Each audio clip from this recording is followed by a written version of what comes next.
ಅನ್ನ ಆಗ ಅದರಲ್ಲಿ ಗುಣದೋಷಗಳ ವೈಪರೀತ್ಯ ಬರುತ್ತೆ. ಹೌದಾ? ಅರ್ಥ ಮಾಡ್ಕೋತಾ ಇದ್ದೀರಾ? ಕಷ್ಟ ಆದ್ರೆ ಮಧ್ಯದಲ್ಲೇ ಪ್ರಶ್ನೆ ಕೇಳ್ಬಿಡಿ. ಅದರ ಪ್ರಭಾವ ನೀರಿನ ಮೇಲೆ ಬಿದ್ದು ನೀರಿನ ಮುಖಾಂತರ ಔಷಧಿಗಳ ಮೇಲೆ, ಅನ್ನದ ಮೇಲೆ ಬೀಳುತ್ತೆ. ಅದರಲ್ಲಿ ಗುಣದೋಷಗಳು ವೈಪರೀತ್ಯ ಬರುತ್ತೆ. ಬಂದ ಮೇಲೆ ಆ ಗುಣದೋಷಗಳು ಎಲ್ಲಿ ಕಾಣಿಸ್ಕೊಳ್ಳುತ್ತೆ? ದೇಹದ ಮೇಲೆ ಕಾಣಿಸ್ಕೊಳ್ಳುತ್ತೆ. ದೇಹ ಅಂದ್ರೆ ದೇಹದಲ್ಲಿ ಕಾಣಿಸ್ಕೊಳ್ಳುತ್ತೆ ಅಂದ್ರೆ ಯಾವ ರೂಪದಲ್ಲಿ ಕಾಣಿಸ್ಕೊಳ್ಳುತ್ತೆ?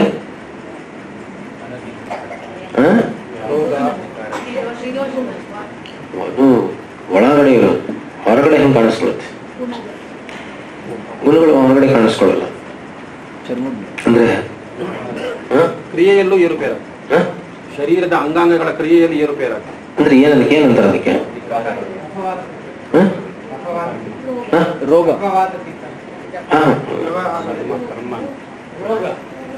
ಆರೋಗ್ಯ, ರೋಗ, ಬಲ, ಸಾಮರ್ಥ್ಯ. ಗೊತ್ತಾಗಿಲ್ವೇ? ಕ್ರಿಯೆ ಇದೆಲ್ಲ ಸರಿ, ಕ್ರಿಯೆ ಮಾಡಕ್ ಆಗೋದು, ಮಾಡಕ್ ಆಗದೆ ಇರೋದು, ಅದೇ ತಾನೇ ಗೊತ್ತಾಗೋದು. ಬಲ ಇಲ್ಲ ಅಂದ್ರೆ ಒಂಥರ ಗೊತ್ತಾಗುತ್ತೆ, ಬಲ ಇದ್ರೆ ಇನ್ನೊಂಥರ ಗೊತ್ತಾಗುತ್ತೆ. ಬಲದಿಂದ ಗೊತ್ತಾಗುತ್ತೆ. ಆದ್ರಿಂದ ಕಾಲ ಅನ್ನೋದರ ಲಕ್ಷಣ ಇದರ ವ್ಯಾಪತ್ ಸಂಪದ ಕಾರಣತ್ವ. ಇದರಲ್ಲಿ ಎರಡೂ ಇರುತ್ತಲ್ಲ, ಗುಣದೋಷಗಳಾಗುತ್ತಲ್ಲ. ಇಷ್ಟರಲ್ಲಿ ಇಲ್ಲಿ ಋತುಗಳಿಂದ ಹಿಡಿದು ರಸ, ವೀರ್ಯ. ವೀರ್ಯ ಅಂದ್ರೆ ಗೊತ್ತು ಏನು? ವೀರ್ಯ ಅಂದ್ರೆ ರಸವೀರ್ಯ ದೋಷ ಅಂದ್ರೆ ಎಲ್ಲಿ ಬರುತ್ತೆ ಆ ವೀರ್ಯ ಅಂದ್ರೆ?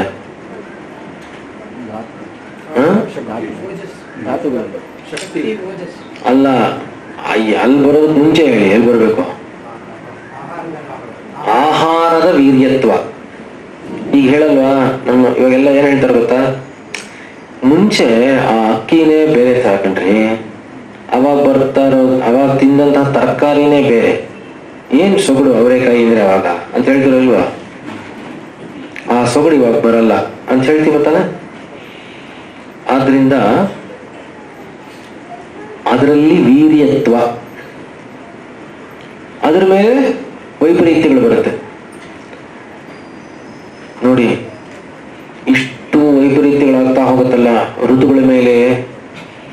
ನೀರಿನ ಮುಖಾಂತರ ಆಹಾರದಲ್ಲಿ ರಸ, ಅದರಲ್ಲಿ ವೀರ್ಯ, ಆಮೇಲೆ ಅದರಲ್ಲಿ ಗುಣದೋಷಗಳು, ಅದರಿಂದ ನಮ್ಮ ಶರೀರದ ದೋಷಗಳು ಅಂದ್ರೇನು? ಬಲಾಬಲಗಳು. ಇಷ್ಟೂ ಕೂಡ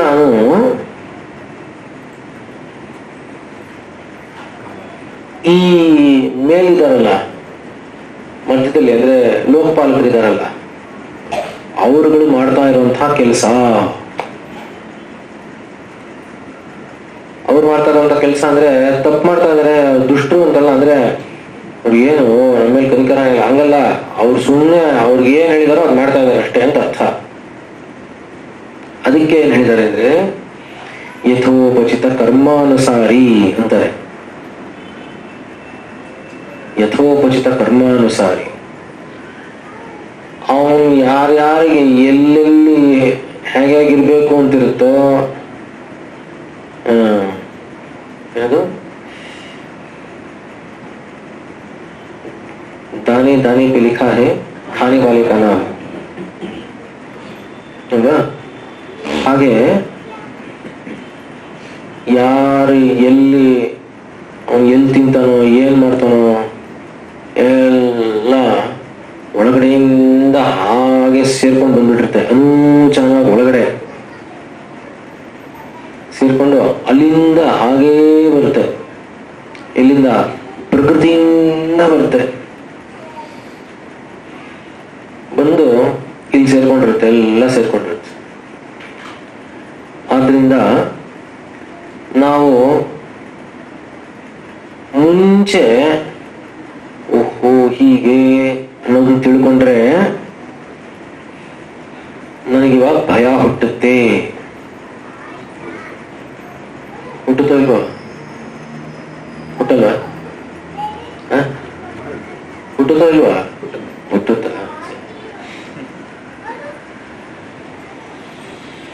ಯಾಕೆಂದ್ರೆ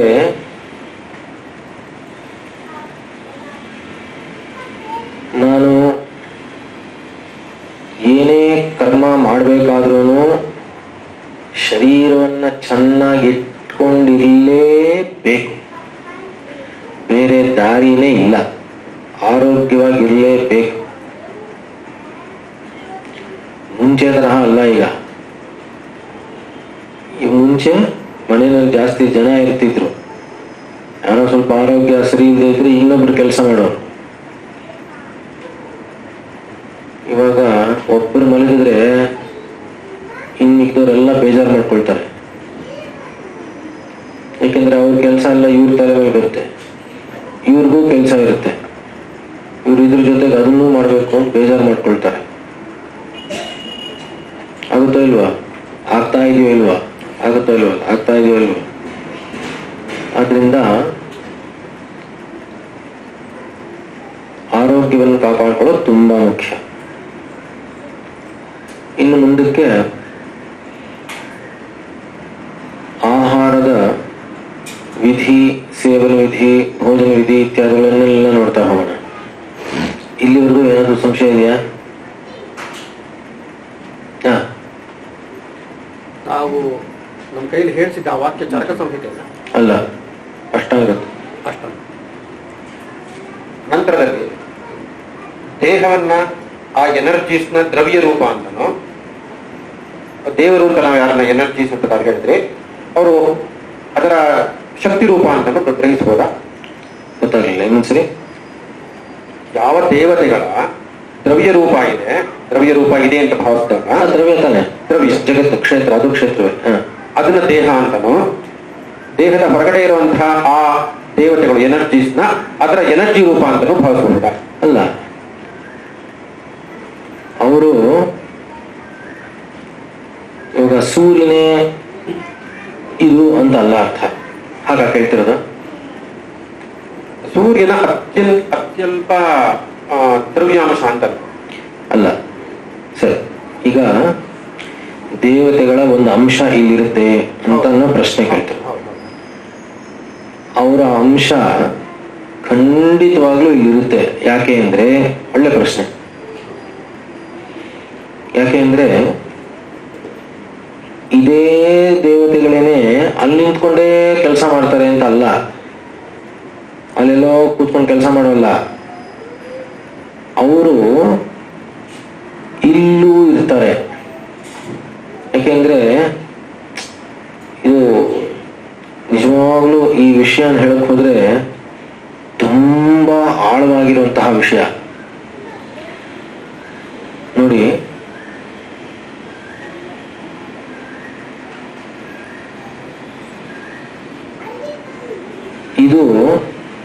ಇದು ಬ್ರಹ್ಮಾಂಡವಾದ ಇದನ್ನೇನಂತಾರೆ ಅಂತಾರೆ. ಅಂದ್ರೆ ಬ್ರಹ್ಮಾಂಡದಲ್ಲಿ ಏನಿದೆಯೋ ಅಷ್ಟದು ಒಂದು ಮಿನಿಯೇಚರ್ ಇದು ಅಂತ ತಗೊಳ್ತೀವಿ ತಾನೆ.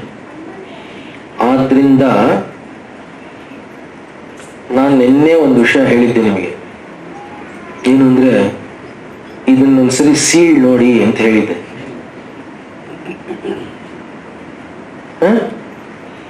ಏನಾಗುತ್ತೆ ಅಂದ್ರೆ, ಇದನ್ನ ಸೀಳಿದ ತಕ್ಷಣ ಏನಾಯ್ತು ಹೇಳಿ, ಮಡಕೆ ಒಡೆದಂತೆ. ಹೌದೇ? ಕಿತ್ಲೆ ಹಣ್ಣನ್ನ ಬಿಚ್ಚಿದ್ರೆ ಏನ್ ಸಿಗುತ್ತಲ್ಲ? ಏನೂ ಸಿಗಲ್ಲ. ಈ ಆಕಾಶದಲ್ಲಿ ಆ ಆಕಾಶ ಬೆರ್ತ ಹೋಗುತ್ತೆ. ಅವಾಗ ಈ ಹಣ್ಣೇನಾಯ್ತು, ಭೂಮಿಗೆ ಸೇರೋಯ್ತು. ಗೊತ್ತಾಗ್ಲಿಲ್ವಾ? ಅಯ್ಯೋ, ಇದನ್ನೇ ಇಟ್ಕೊಳ್ಳಿ. ಶರೀರವನ್ನ, ಇದು ತುಂಬಾ ಅಂದ್ರೆ ತುಂಬಾ ಗಹನವಾಗಿರುವಂತಹ ಒಂದು ಪ್ರಶ್ನೆ. ಸ್ವಲ್ಪ ಅರ್ಥ ಮಾಡ್ಕೊಂಡ್ರೆ ಎಷ್ಟೋ ವಿಷಯಗಳು ಅರ್ಥ ಆಗ್ಬಿಡುತ್ತೆ. ಈ ಶರೀರದಲ್ಲಿ ಎಲ್ಲ ದೇವತೆಗಳು ಇದ್ದಾರೆ. ಈ ಸ್ಥೂಲವಾಗಿರುವಂತಹ ಪ್ರಕೃತಿ ಅಂದರೆ ಜಗತ್ತೇನಿದೆಯೋ ಅದರ ಅಂಶವೆಲ್ಲವೂ ಇಲ್ಲಿದೆ. ಹೌದಾ ಅಲ್ವಾ? ಇದು ಜಗತ್ತು ತಾನೇನಪ್ಪ, ಹೋಗ್ಲಿ ಅಷ್ಟರ್ಥ ಆಗುತ್ತಾ? ಇದರಲ್ಲಿ ಎಲ್ಲವೂ ಇದೆಯೋ ಇಲ್ವಾ? ಮಣ್ಣು ನೀರು ಎಲ್ಲ ಇದೆಯೋ ಇಲ್ವಾ? ಇದೆ. ಈ ಮಣ್ಣು ನೀರು ಅನ್ನುವಂತಹ ಜಗತ್ತೇನಿದೆಯೋ ಅದನ್ನ ಪಾಲನೆ ಮಾಡ್ತಾ ಇದ್ದಾರೋ ಇಲ್ವೋ ಅವರು? ಅಲ್ಲಿರುವಂತಹ ಶಕ್ತಿಗಳು, ಆಯಾ ಶಕ್ತಿಗಳು ಅಲ್ಲಿದ್ದಾರೋ ಇಲ್ವೋ? ಏನು ಇದ್ದಾರೆ. ಹಾಗಾಗಿ ನೋಡಿ, ಆ ಶಕ್ತಿಗಳು ಈ ಪಂಚಭೂತಾತ್ಮಕವಾಗಿರುವಂತಹದ್ದೇನಿದೆಯೋ ಅದರ ಶಕ್ತಿಗಳು, ಸೂರ್ಯ ಚಂದ್ರರು ಯಾರಿದಾರೋ ಅವರೆಲ್ಲ ಇನ್ನೊಬ್ಬನಿಂದ ಇನ್ನೊಬ್ಬ ಪಾಲಕ ಇದ್ದಾನೆ, ಇವರೆಲ್ಲರಿಗೂ ಮಾಡೋಣ. ಅವನು ಯಾರ? ಪರಮಾತ್ಮ. ಈಗ ನೋಡಿ, ನೆನ್ನೆ ಯಾರೋ ಶ್ರೀಚಕ್ರಕ್ಕೂ ದೇಹಕ್ಕೂ ಅಂತ ಕೇಳಿದ್ರಲ್ಲ, ನೀವು ಯಾರೋ ನಿನ್ನೆ ಕೇಳಿದ್ರು, ಗೊತ್ತಿಲ್ಲ. ಅಂದ್ರೆ ಏನು? ಈ ಶರೀರ ಅನ್ನೋದೇ ನಿನ್ನೆ ಏನ್ ಬಂತೋ ಅದು. ಅಂದ್ರೆ ಇಡೀ ಬ್ರಹ್ಮಾಂಡದ ಒಂದಂಶ ಹಾಗೆ ಇದು. ಆದ್ರಿಂದ ದೇವತೆಗಳು ಇಲ್ಲೇ ಇದ್ದಾರೆ, ಜಗತ್ತು ಇಲ್ಲೇ ಇದೆ, ಪರಮಾತ್ಮನು ಇಲ್ಲೇ ಇದ್ದಾನೆ. ಗೊತ್ತಾಗ್ತಾ ಇಲ್ವಾ?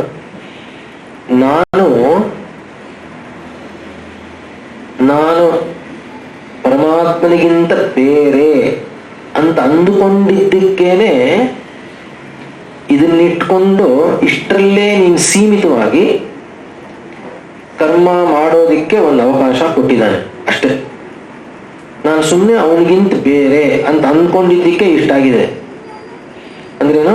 ಕೋಟ್ಯಾನು ಕೋಟಿ ಜನ್ಮಗಳಿಂದ ಸುಮ್ಮನೆ ಸುತ್ತಾನೆ ಇದ್ದೀನಿ. ಆದ್ರಿಂದ ಈಗ ನೋಡಿ ಏನ್ ಹೇಳುತ್ತೆ, ಅಗ್ನಿರ್ಮೇ ವಾಚಿ ಶ್ರುತಃ ವಾಗ್ಹೃದಯೇ ಹೃದಯಂ ಮಯಿ ಅಹಮೃತೆ ಅಮೃತಂ ಬ್ರಹ್ಮಣಿ. ಸೂರ್ಯೋ ಮೇ ಚಕ್ಷುಷಿ ಶ್ರುತಃ ಚಂದ್ರಮಾ ಮೇ ಮನಸಿ ಶ್ರುತಃ ಓಷಧಿ ವನಸ್ಪತಯೋ ಮೇ ಲೋಮಸು ಶ್ರಿತಾಃ. ಗೊತ್ತಾಗಲಿಲ್ವಾ? ಎಲ್ಲಾ ದೇವತೆಗಳು ಇದ್ದಾರೆ. ಪಾದಯೋರ್ ವಿಷ್ಣುಸ್ತಿಷ್ಠತು ಹಸ್ತಯೋರ್ ಹರಸ್ತಿಷ್ಠತು ಬಾಹ್ವೋರಿಂದ್ರಸ್ತಿಷ್ಠತು ಜಠರೇ ಅಗ್ನಿಸ್ತಿಷ್ಠತು ಹೃದಯೇ ಶಿವಸ್ತಿಷ್ಠತು ಕಂಠೇ ವಸವಸ್ತಿಷ್ಠಂತು ವಕ್ತ್ರೇ ಸರಸ್ವತಿ ತಿಷ್ಠತು ನಾಸಿಕಯೋಃ ವಾಯುಸ್ತಿಷ್ಠತು ನಯನಯೋಃ ಚಂದ್ರಾದಿತ್ಯೌ ತಿಷ್ಠೇತಾಂ ಕರ್ಣಯೋಃ ಅಶ್ವಿನೌ ತಿಷ್ಠೇತಾಂ. ಬರುತ್ತೆ, ಹೇಗೆ ಉದ್ದಕ್ಕೂ ಬರುತ್ತೆ. ಯಾಕೆಂದ್ರೆ ಕಿವಿ ಅನ್ನೋದು ಕೇಳಿಸ್ಕೊಳ್ಳೋದು, ಅದು ಶಬ್ದೇಂದ್ರಿಯ. ಮೂಗು ಅನ್ನೋದು ಘ್ರಾಣೇಂದ್ರಿಯ. ಈ ಮೂಗು ಅನ್ನೋದು ಹಿಂಗ್ ಫಾರ್ಮೇಶನ್ ಆಗ್ಬೇಕಾದ್ರೆ ಒಂದು ಅರ್ಥ ಇದೆ, ಅದಕ್ಕೊಂದು ಕಾರಣ, ಒಂದು ಪರ್ಪಸ್ ಇದೆ. ಇದಕ್ಕೊಂದು ಪರ್ಪಸ್ ಇದೆ. ಈ ಇಂದ್ರಿಯ ಅದ್ರದ್ದೇ ಕೆಲಸ ಮಾಡಬೇಕು. ಇದು ಇದ್ರ ಕೆಲಸ ಮಾಡೋಂಗಿಲ್ಲ, ಅದ್ರ ಕೆಲಸ ಮಾಡೋಂಗಿಲ್ಲ. ಈ ದೇವತೆಗಳು ಇಲ್ಲಿ ಕೆಲಸ ಮಾಡಲ್ಲ, ಆ ದೇವತೆಗಳು ಅಲ್ಲಿ ಕೆಲಸ ಮಾಡಲ್ಲ. ಆದ್ರೆ ಇಷ್ಟರಲ್ಲೇ ಅಲ್ಲ, ಇದೆ ಅಲ್ಲೂ ಇದೆಯಲ್ಲ, ಇಲ್ಲೂ ಇದೆಯಲ್ಲ. ಕೋಟ್ಯಾನು ಕೋಟಿ ಜೀವರಾಶಿಗಳಿದೆಯಲ್ಲ, ಎಲ್ಲವಕ್ಕೂ ಕಿವಿಗಳಿದೆಯಲ್ಲ. ಆ ಎಲ್ಲ ಕೋಟ್ಯಾನು ಕೋಟಿ ಕಿವಿಗಳಲ್ಲಿ ಮಾಡ್ತಾ ಇರುವಂತಹ ಕೆಲಸ ಇವರೇನೆ. ಕರ್ಣಯೋ ಅಶ್ವಿನೋ ತಿಷ್ಠೇತಾಂ ಅಂದ್ರೆ ಅಶ್ವಿನಿ ದೇವತೆಗಳದ್ದು ಅವ್ರದೇ ಅದೇ ಕೆಲಸ. ಗೊತ್ತಾಗಲ್ವಾ? ನೀವು ಕಿವಿಗಳನ್ನೆಲ್ಲ ತೆಗೆದು ಭೂಮಿಗೆ ಹಾಕ್ಬಿಟ್ರೆ ಅವಾಗೆಲ್ಲ ಭೂಮಿ, ಅಶ್ವಿನಿಗಳು ಮಾತ್ರ ಉಳ್ಕೊಳ್ತಾರೆ. ಇಲ್ಲೊಬ್ಬ ಅಶ್ವಿನಿ, ಅಲ್ಲಿ ಬೇರೆ ಅಶ್ವಿನಿ ದೇವತೆಗಳಲ್ಲ. ಗೊತ್ತಾಗಲ್ವ ಹೇಳಿದ್ದ? ಅಶ್ವಿನಿ ದೇವತೆಗಳು ಇಲ್ಲೂ ಅಲ್ಲೂ ಇದ್ದಾರೆ ಅಂದ್ರೆ ಅಲ್ಲಿ ಇಬ್ರು ಅಶ್ವಿನಿ ದೇವತೆಗಳು ಬೇರೆ, ಇಲ್ಲಿ ಇಬ್ರು ಅಶ್ವಿನಿ ದೇವತೆಗಳು ಬೇರೆ ಅಲ್ಲ. ತತ್ವ. ಅದಕ್ಕೋಸ್ಕರ ದೇವತೆಗಳಿಗೆ ಅವ್ರು ಯಾವ ಆಕಾರವನ್ನು ಬೇಕಾದರೂ ಪಡ್ಕೋಬಹುದು ಅಂತ ಇದೆ. ಈ ತರಹ ಸ್ಥೂಲವಾಗಿರುವಂತಹ ಆಕಾರ ಇರೋಲ್ಲ. ಆದ್ದರಿಂದ ಅವ್ರು ಹೇಳಿದಂತಹ ಮಾತು ಸರಿಯಾಗಿದೆ. ಅಂದ್ರೆ ಅದೇ ಅಂಶವೇ ಇಲ್ಲೂ ಇರುತ್ತೆ. ಅದಕ್ಕೋಸ್ಕರನೇ ಅವರು ಅಲ್ಲಿ ನಿಂತ್ಕೊಂಡು, ದೂರದಲ್ಲಿ ನಿಂತ್ಕೊಂಡು ಹಿಂಗ್ ಇಟ್ಕೊಂಡು ನಮ್ಮ ಕರ್ಮ ಏನಾದ್ರು ಮಾಡ್ತಾ ಇದೀವಿ ನೋಡ್ತಾ ಇರಲ್ಲ. ಗೊತ್ತಾಗ ಇಲ್ಲೇ ಇದ್ದಾರೆ.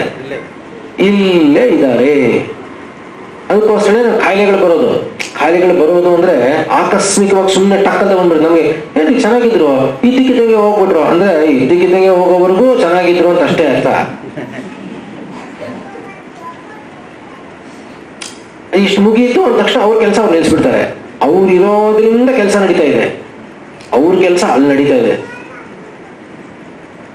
ಇವಾಗ ಹಾಲು ಉಗ್ತಾ ಇರುತ್ತೆ ಅಂದ್ಕೊಳ್ಳಿ, ಹಾಲು ಕುದಿಯಕ್ಕೆ ಇಟ್ಟಿರ್ತೀರಿ. ಆ ಕಂಬಸ್ಟಿಬಿಲಿಟಿ ಬೆಂಕಿ ಇರ್ತಲ್ಲ, ಆ ಕಂಬಸ್ಟಿಬಿಲಿಟಿ ಇರೋ ಅಷ್ಟೊತ್ತು ನಾವು ಕೊತ್ತ ಅಂತ ಇರುತ್ತೆ. ಸುಮ್ಮನೆ ಆಫ್ ಮಾಡಿ ಸುಮ್ಮನೆ ತಣ್ಣಗಾಗ್ಬಿಡುತ್ತೆ, ಆಗುತ್ತೋ ಇಲ್ವಾ? ಇಲ್ಲೂ ಅಷ್ಟೇ. ದೇವತೆಗಳು ಅಂದ್ರೆ ಎಲ್ಲ ತೇಜೋ ರೂಪಗಳು, ಗೊತ್ತಾಗಲ್ವಾ? ವರುಣದಲ್ಲಿ ಬರುತ್ತೆ ಇವೆಲ್ಲ. ಆದ್ರಿಂದ ಅವ್ರವ್ರ ಕೆಲಸ ನಿಲ್ಸಿದ ತಕ್ಷಣ ಅವ್ರ ತಣ್ಣಗಾಗಲ್ಲ, ಇದು ತಣ್ಣಗಾಗ್ಬಿಡುತ್ತೆ. ಅವ್ರ ಕೆಲಸ ಮಾತ್ರ ನಿಲ್ಲಿಸ್ತಾರಷ್ಟೇ, ಗೊತ್ತಾಯ್ತಲ್ವ? ಆದ್ರಿಂದ ಕಾಲ ಅನ್ನೋದಕ್ಕೆ ತುಂಬಾ ತುಂಬಾ ಪ್ರಾಮುಖ್ಯತೆ, ತುಂಬಾ ಪ್ರಮುಖ ಕಾಲ ಅನ್ನೋದು. ಆದ್ರಿಂದ ಕಾಲವನ್ನ ಏನು ಮಾಡಿದ್ರೂ ಕಡೆಗಾಣಿಸ್ಬಾರ್ದು, ಅಷ್ಟು ಮುಖ್ಯ ಕಾಲ. ಯಾಕೆಂದ್ರೆ ಎಲ್ಲವೂ ಇರೋದು ಕಾಲದಲ್ಲೇ. ಬ್ರಹ್ಮಕ್ಕೆ, ಪರಬ್ರಹ್ಮಕ್ಕೆ ಅತಿ ಸಮೀಪವಾಗಿರೋದು ಕಾಲ, ಗೊತ್ತಾಗಲ್ವಾ? ಕ್ಷಮಿಸಬೇಕು, ಈ ಪ್ರಶ್ನೆ ಸಕಾಲ ಅನ್ಕೋತೀನಿ. ಹಾಗಾದ್ರೆ ಕಾಲವನ್ನ ಗೀತೆಯಲ್ಲಿ ಹೇಳಿರೋ ಹಾಗೆ ಸಿಂಪಲ್ ಆಗಿ ಡಿಫೈನ್ ಮಾಡಬಹುದು. ಯಾವ ಅಂಶ ಕಾಲೋಸ್ಮಿ ಲೋಕ ಕ್ಷಯಕೃತ್ ಪ್ರವೃದ್ಧ, ಯಾವ ಅಂಶ ಏಕಕಾಲದಲ್ಲಿ ಒಂದು ಕಡೆ ಪ್ರವೃತ್ತಿಯನ್ನು ಇನ್ನೊಂದು ಕಡೆ ಕ್ಷಯವನ್ನು ಉಂಟು ಮಾಡುತ್ತೋ ಅದೇ ಕಾಲ. ಅದನ್ನೇ ಇಲ್ಲಿ ಹೇಳಿದ್ರು. ವ್ಯಾಪತ್ ಸಂಪದಾಂಚ ಕಾರಣತ್ವ ಪ್ರತ್ಯೇಕಾಂ ಪ್ರತಿಪದ್ಯಂತೆ ಅಂದ್ರೆ ಎರಡೂ ಆಗೋಯ್ತು. ಒಂದೇ ಸಮಯದಲ್ಲಿ ಇಲ್ಲಿ ಖುಷಿ ನಗ್ತಾ ಇರ್ತಾರೆ, ಇನ್ನೊಂದು ಕಡೆ ಹೇಳ್ತಾ ಇರ್ತಾರೆ, ಎರಡೂ ಆಗ್ತಾನೆ ಇರುತ್ತೆ. ಅಥವಾ ಮಗು ಬೆಳೀತಾ ಇರುತ್ತೆ, ಇನ್ನೊಬ್ರು ಮುದುಕರ ಆಗ್ತಾ ಇರ್ತಾರೆ, ಅಷ್ಟೇ. ಅದಾಗ್ಲೇ ಬೇಕದು ಅನಂತತ್ವ ಅನ್ನೋದು. ಅದಕ್ಕೋಸ್ಕರ ಅದು ಸುಮ್ಮನೆ ಒಂದು ಚಕ್ರ ತರ ಹೋಗ್ತಾ ಇರುತ್ತೆ. ಇದೆಲ್ಲವೂ ಕಾಲದಲ್ಲಿ ಅಡಕವಾಗಿರೋದು. ಆದ್ರಿಂದ ನಾವು ಯಾತಕ್ಕೆ ಕಾಲ ಅನ್ನೋದನ್ನ ಹೇಳಿದೆ ಅಂದ್ರೆ, ಅಡಿಗೆ ಮಾಡೋ ಕಾಲ, ಊಟ ಮಾಡೋ ಕಾಲ, ಎಷ್ಟು ಊಟ ಮಾಡಬೇಕು, ಎಷ್ಟು ಹೊತ್ತು ಮಾಡಬೇಕು, ಊಟ ಮಾಡೋ ಕಾಲ ಅಂದ್ರೆ ಯಾವಾಗ, ಆಮೇಲೆ ಎಷ್ಟು ಹೊತ್ತು ಊಟ ಮಾಡಬೇಕು ಅನ್ನೋದು ಕಾಲ, ಜೀರ್ಣ ಆಗೋದು ಎಷ್ಟು ಹೊತ್ತು ಹಿಡಿಯುತ್ತೆ ಅನ್ನೋದು ಕಾಲ, ನಾನು ಊಟ ಮಾಡಿದ್ಮೇಲೆ ಓಡಾಡ್ಬೇಕೋ ಮಲ್ಕೋಬಾರ್ದು ಇತ್ಯಾದಿಗಳ ಕಾಲ, ನಾನು ಎಷ್ಟೊತ್ತು ಇದನ್ನ ಬೇಯಿಸ್ಬೇಕು ಅನ್ನೋದು ಕಾಲ. ಒಂದ್ ಸ್ವಲ್ಪ ಏನಾದ್ರೂ ಜಾಸ್ತಿ ಆಗ್ಬಿಟ್ರೆ ಸೀದೋಗುತ್ತೆ, ಆಗುತ್ತೋ ಇಲ್ವಾ? ಕಾಲ. ನೀವು ಏನಾದ್ರೂ ತಗೊಳ್ಳಿ, ಕಾಲಕ್ಕೆ ಬಂದು ಕೂತ್ಕೊಳ್ಳುತ್ತೆ, ಗೊತ್ತಾಗಲ್ವಾ? ಆದ್ರಿಂದ ಕಾಲ ಅನ್ನೋದು ತುಂಬಾ ಮುಖ್ಯ. ಇನ್ನೊಂದಕ್ಕೆ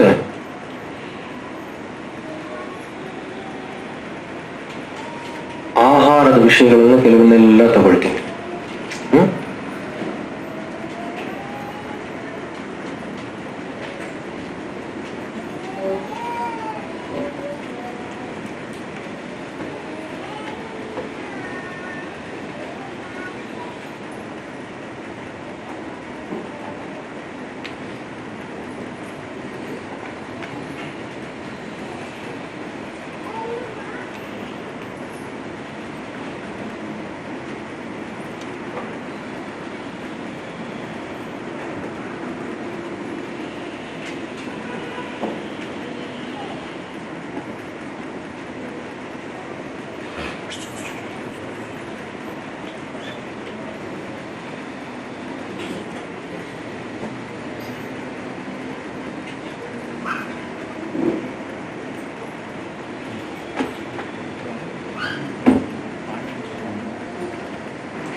ಹೇಳಿ.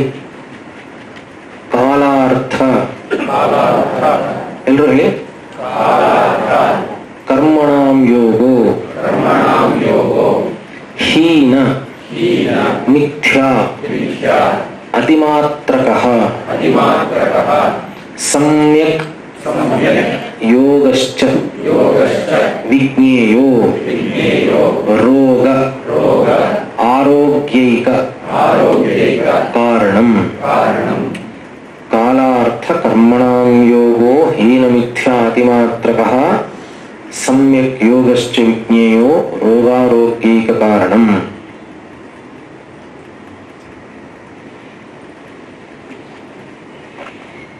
ಮೂರು ತುಂಬಾ ಪ್ರಮುಖವಾಗಿರುವಂಥದ್ದು ಏನಪ್ಪಾ ಅಂದ್ರೆ ಕಾಲ, ಅರ್ಥ ಮತ್ತು ಕರ್ಮ.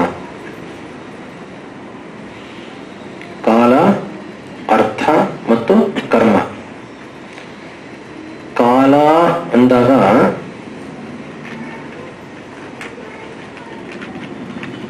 ಷಟ್ ಋತುಗಳು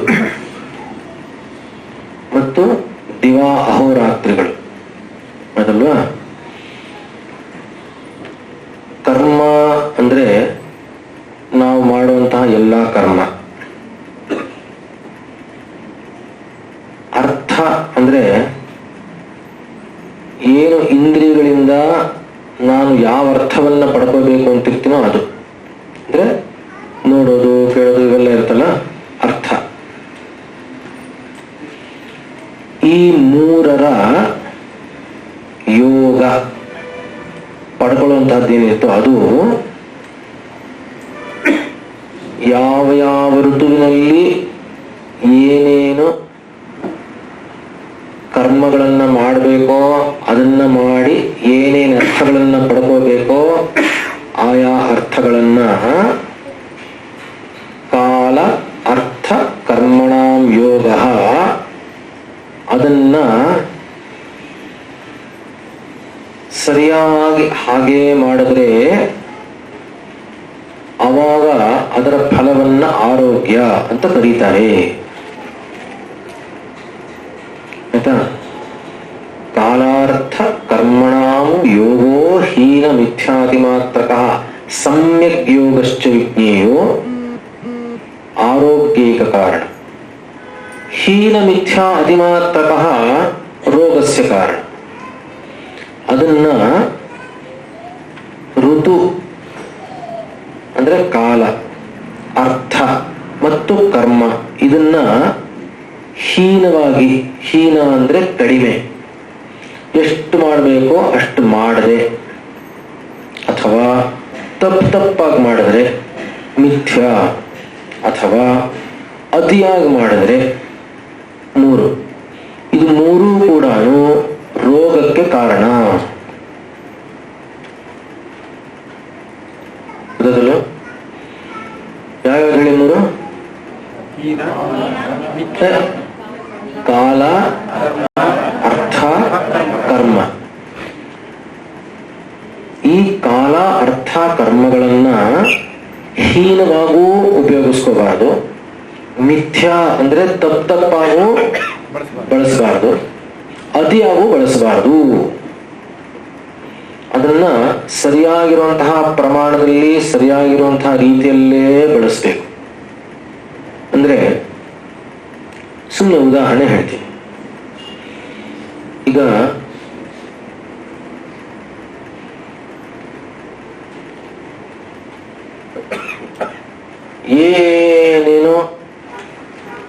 ಏನೇನೋ ಕಾನ್ಸೆಪ್ಟ್ಸ್ ಬಂದ್ಬಿಡಿದೆ. ಅದಕ್ಕೇನು ಅಂದ್ರೆ ಬೇಸಿಸ್ ಇಲ್ಲ, ಇದಿಲ್ಲ, ಏನೂ ಇಲ್ಲ. ಯಾರೋ ಹೇಳಿದ್ರು ಬರೀ ನಟ್ಸ್ ತಿನ್ಬೇಕ್ರಿ, ಬರೀ ಕಾಳು ನಟ್ಸ್ ತಿಂದ್ರೆ ಅವಾಗ ಪರ್ಫೆಕ್ಟ್ ಆರೋಗ್ಯ ಇರುತ್ತೆ ಅಂತ ಹೇಳಿ. ಕಾರಣ ಏನ್ ಹೇಳಿ, ಏನಿರ್ಬೇಕು ಗೊತ್ತಾ? ಹೇಳಿ ನೋಡೋಣ. ಪ್ರೋಟೀನ್ ಹೇಳಿ ನೋಡ್ರಿ.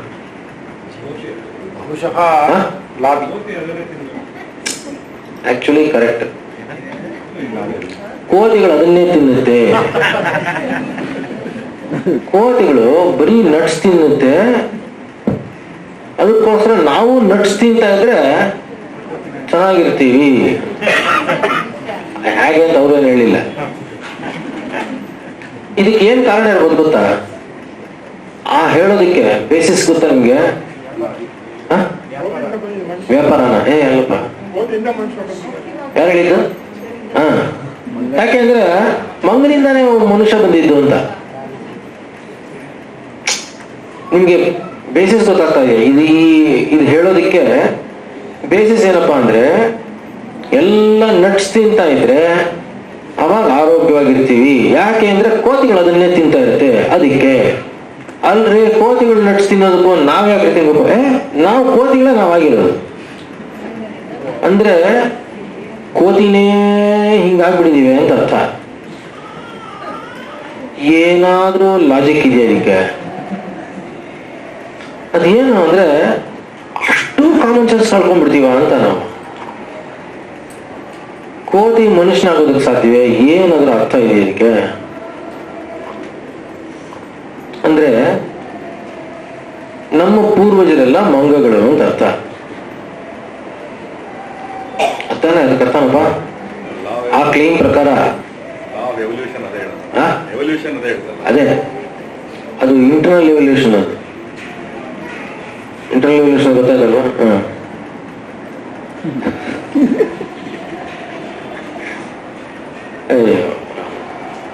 ಅಲ್ಲಪ್ಪ, ನಮ್ಮ ಶಾಸ್ತ್ರದಲ್ಲಿ ನಮ್ಮ ಪೂರ್ವಜರು ಮಹಾ ಋಷಿಗಳು ಅಂತ ಹೇಳ್ತಾ ಇದ್ರೆ, ನಮ್ಮ ಪೂರ್ವಜರೆಲ್ಲ ಮಂಗಗಳು ಅಂದ್ರೆ ಏನಾದ್ರೂ ಅರ್ಥ ಇದೆಯಾ? ಸ್ವಲ್ಪ ಕಾಮನ್ ಸೆನ್ಸ್ ಯೂಸ್ ಮಾಡಬೇಕು. ಇವಾಗ ನಾನು ಕಲಿಕೆ ಅನ್ನೋದೇನಿದೆಯೋ ಅದು ಈಗಾಗಲೇ ತಿಳಿದಿರೋರಿಂದ ನಾನು ಕಲಿತೀನಿ ಅಂತ ಇರುತ್ತೆ. ಆದ್ರಿಂದ ಎಲ್ಲವೂ it's a stage of learning.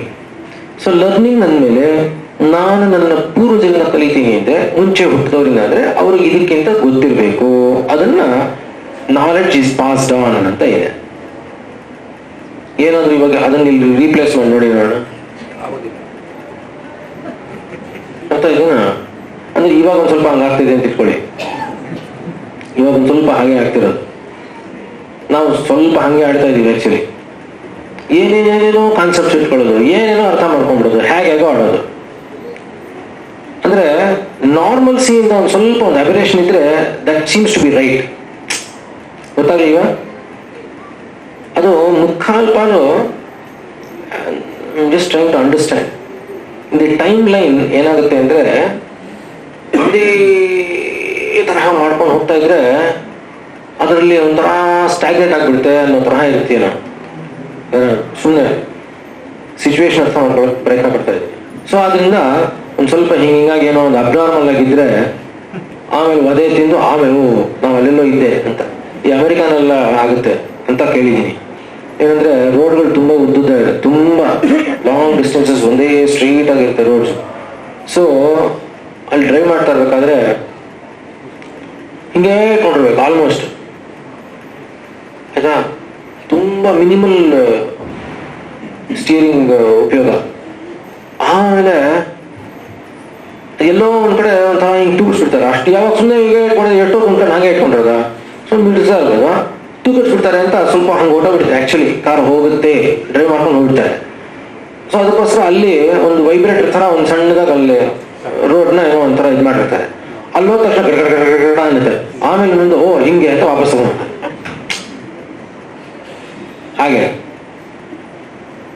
So ಆದ್ರಿಂದ it is good to eat lot of nuts which will drive you nuts.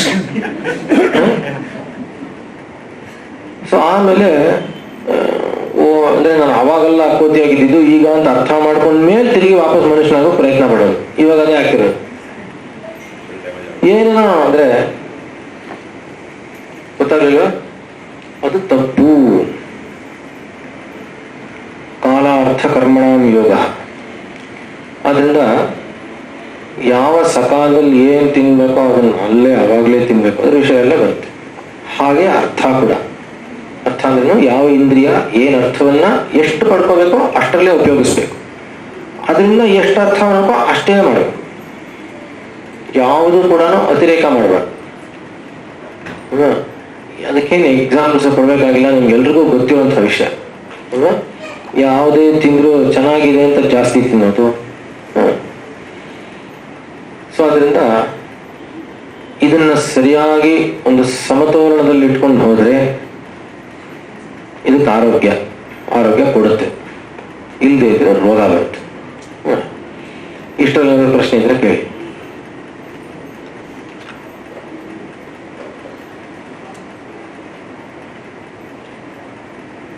ಮುಂದಿನ ಟಾಪಿಕ್ ತಗೊಂಡ್ರೆ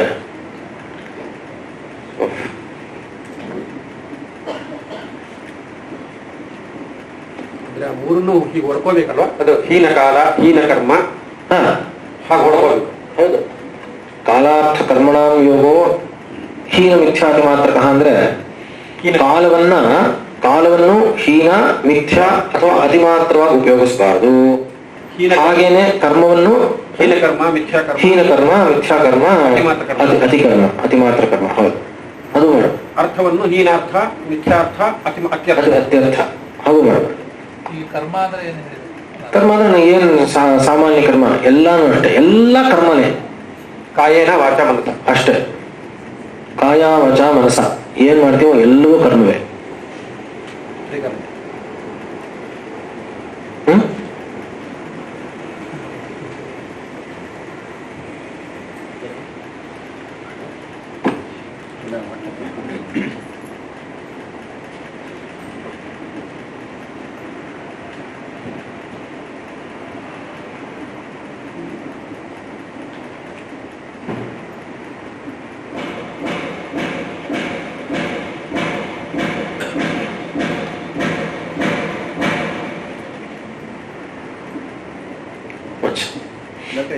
ಮಿಥ್ಯಾ ಅಂದ್ರೆ ಹಿಂಗಪ್ಪ, ಕಾಲ ಮಿಥ್ಯಾ ಕಾಲ ಅಂದ್ರೆ ಮಿಥ್ಯಾ ಕಾಲದಲ್ಲಿ ಅಂದ್ರೆ ತಪ್ಪಾಗಿ ಅಂತ ಅಂದ್ರೆ ಇವಾಗ ಬೆಳಿಗ್ಗೆ 6 ಗಂಟೆಗೆ ತಿನ್ಬಿಡೋದು ಅಥವಾ ರಾತ್ರಿ 12:45 1 ಗಂಟೆಗೆ ತಿನ್ನೋದು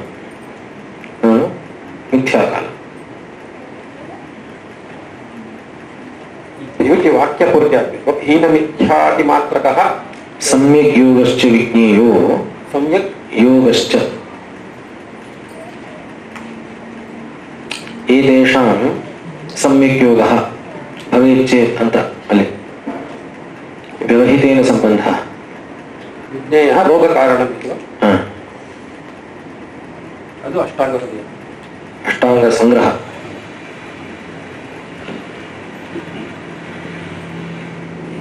ಅದಲ್ವಾ?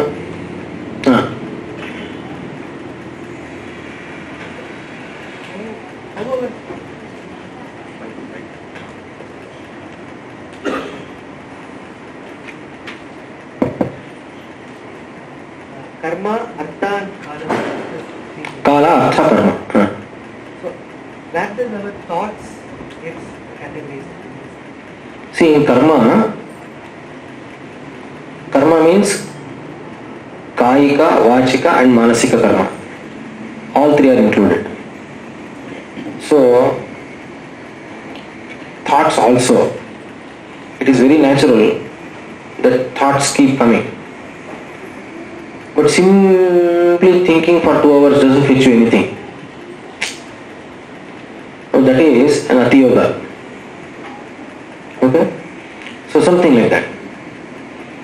Or whatever is coming to your mind, a flow of thought, there should be a choice to decide on the particular sankalpa, the vikalpa, and you do a nischaya.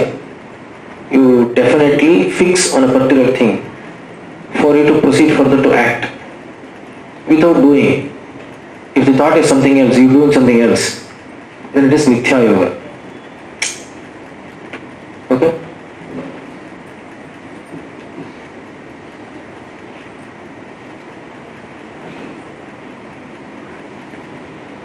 ಆಯ್ತಾ?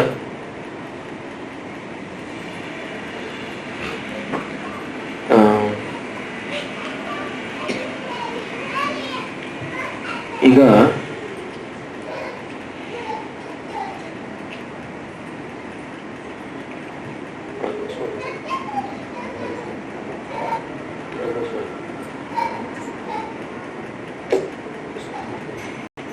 ಈಗ ಪ್ರಸ್ತುತದಲ್ಲಿ ಯಾವ ಋತು ನಡೀತಿರೋದು? ಗ್ರೀಷ್ಮ. ಆದರೆ ಯಾವ ಋತು ಲಕ್ಷಣಗಳು ಬರ್ತಾ ಇದೆ ಗೊತ್ತಾ? ವರ್ಷ ಋತುವಿನ ಲಕ್ಷಣಗಳು ಬರುತ್ತೆ. ಗ್ರೀಷ್ಮ ಋತುವಿನಲ್ಲಿ ವರ್ಷ ಋತುವಿನ ಲಕ್ಷಣಗಳು ಬಂದ್ರೆ ಅದು ಏನು ಯೋಗ ಹೇಳಿ ನೋಡೋಣ.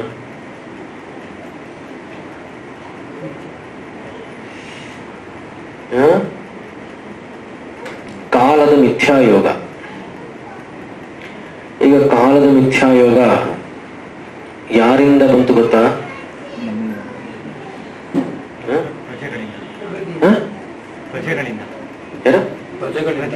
ನಮ್ಮಿಂದ. ಪ್ರಜಾ ನಮ್ಮಿಂದ ಧೈರ್ಯವಾಗಿ ಹೇಳಿ. ಪ್ರಜೆಗಳು ಅಂದಾಗ ನನ್ನನ್ನು ಬಿಟ್ಬಿಟ್ಟು ಪ್ರಜೆಗಳಿಂದ ಅಂತ ಹೇಳ್ದಂಗೆ ಇರುತ್ತೆ. ನಮ್ಮಿಂದ.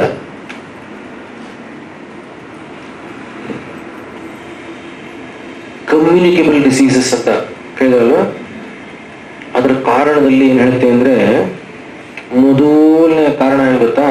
ಅಧರ್ಮ ಅಂತ. ಅಧರ್ಮದ ಫಲವಾಗಿ ರೋಗಗಳು ಬರೋದು.